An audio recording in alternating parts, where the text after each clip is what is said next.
Okay, for this fly, we're going to tie a little chironomid pattern, and this is an excellent fly for fishing some of the tailwaters here in the west.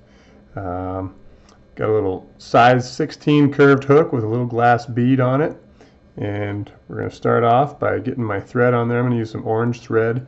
Could use red, but I think I'm going to use orange today. I'm going to get that thread on the hook, run that thread to the back right about where the hook starts to curve, and snip my thread. Next thing I'm going to do is I'm going to tie in some this is red copper wire, so it's copper wire that's been colored red, and I'm going to tie that in onto this hook.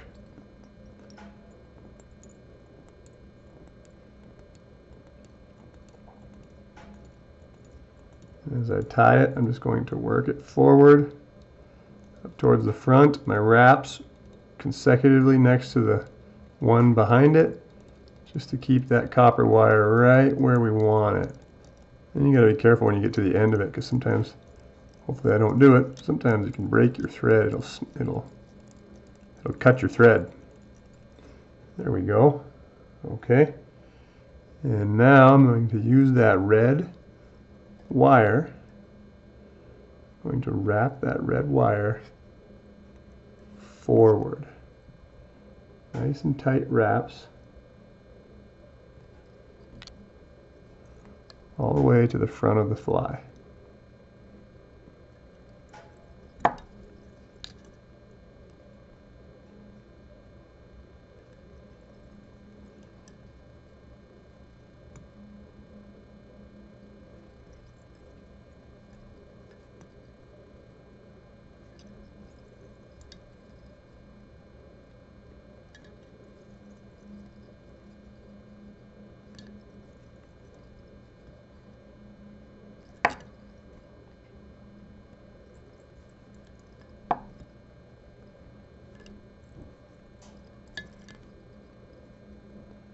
There we go. And then we get right up here to the head end. I think I can make about one more wrap.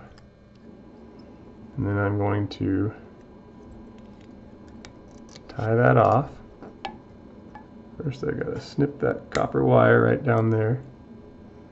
And I'm going to try to push the copper wire down a little bit just to get it out of the way. There we go. Almost hidden down into the glass bead a little bit. Now I gotta get a few wraps on there. And last thing I like to do is I'm going to tie in just a tiny piece of Peacock Herl. And we're going to wrap that and then just tie it off again. Just right here on the head end of this fly.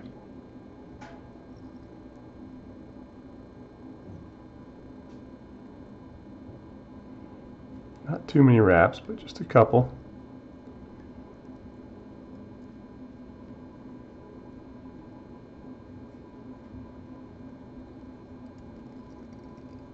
And we'll tie it off. There we go. Get a few wraps on there and then snip it. Then I'm going to use my whip finisher and whip finish this fly.